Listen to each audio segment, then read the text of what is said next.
If you've ever watched somebody pull out an EBT card at checkout, you've probably noticed they're not buying anything that radically different from what most people get. Groceries, some basics, maybe some snacks. But increasingly, politicians and health advocates are asking whether we should actually restrict what low income people can buy with food stamps.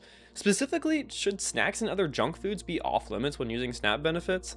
It's a question that seems simple on the surface, but gets complicated pretty quickly once you think through the real implications. Let me start with what's actually happening right now. Snacks are currently allowed on SNAP. Potato chips, pretzels, granola bars, cookies, basically any item with a nutrition facts label. And to be honest, this seems reasonable from a practical standpoint. The program already restricts some things: no alcohol, no hot food, no restaurant meals. Adding a whole new category of banned foods would make an already confusing system even more confusing. But here's where things get interesting. The health data is legitimately concerning. SNAP participants do consume significantly more sugar-sweetened beverages and unhealthy foods compared to people with similar incomes who don't use SNAP. On average, SNAP participants eat more sweets and baked goods, fewer whole grains, and more processed foods overall. One study found they consumed 39% fewer whole grains than income-eligible non-participants. That's not a small difference. The reasoning behind pushing restrictions makes sense from a public health perspective.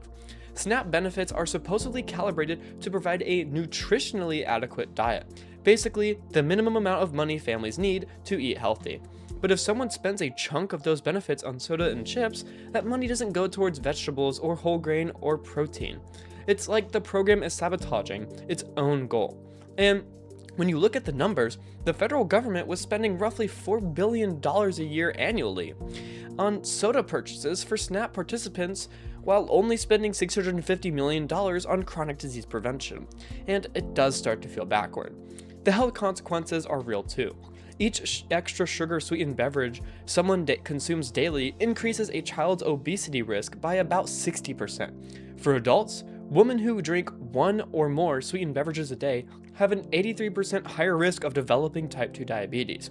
These aren't trivial numbers, and if we're being honest, unhealthy diet is a contributing factor to why low-income communities have worse health outcomes overall. Some randomized controlled trials have shown that if you restrict unhealthy foods while also providing incentives for healthy ones, people do make better choices. When researchers gave people bonuses for buying fruits and vegetables alongside restrictions on sugary drinks and desserts, they actually improved their diet quality and consumed fewer calories overall. So there is evidence that these policies can work. But here's the problem. The counter argument to all of this is actually pretty strong, and I think a lot of people dismissing it aren't engaging with the actual objections seriously enough. Start with dignity and autonomy. There's something fundamentally paternalistic about telling to someone, especially someone already struggling financially, that we don't trust them to make their own food decisions. SNAP recipients are adults, parents, neighbors, most of them are employed. And yet, the implicit message of restrictions is, you're too poor to be trusted with choices we let everyone else make. That's not a small ethical problem. One researcher put it bluntly: this reinforces the narrative that SNAP participants can't be trusted to make food choices for their families, which feeds into a broader stigma that actually harms mental health alongside the physical burden of poverty. There's also a practical problem. People will just use cash instead. SNAP recipients spend about 30% of their total food budget from non-SNAP income. So if chips become restricted, many people won't actually stop buying chips, they'll just pay cash for them instead of SNAP.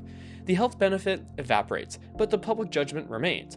One study looked at actual purchasing patterns found that proposed restrictions on sugar-sweetened beverages, snack foods, and luxury foods would likely have minimal effect on actual purchases, precisely because people will substitute cash.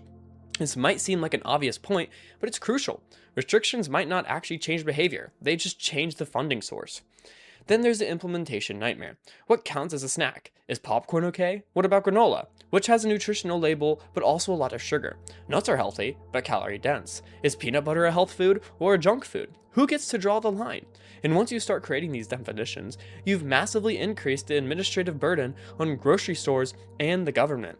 States have actually tried to get waivers to ban certain foods from SNAP, and the USDA has rejected every single request, partly because they determined there were no clear standards for what counts as unhealthy food. If the federal government can't figure it out in theory, we're definitely not going to figure it out in practice. There's also the embarrassment factor that honestly shouldn't be underestimated. Imagine going through checkout, trying to buy something, and being told at the register that it's restricted for SNAP. You're now publicly marked as someone using benefits. Everyone's waiting behind you, and there's a minor humiliation. That might sound dramatic, but the research on SNAP participation shows that stigma is a real deterrent to using benefits, and policies that increase that stigma by drawing attention to what users can or can't buy might actually discourage people from using the program at all. That would be the opposite of what we want. So, here's what I actually think is happening in this debate. Both sides have legitimate points, but they're talking past each other because they're focused on different problems. The health advocates look at the data and see genuinely poor nutrition outcomes among low-income people, and they reasonably ask, why are we subsidizing soda? That's a fair question, but restrictions assume the problem is an individual choice. That people just need to be prevented from making bad decisions.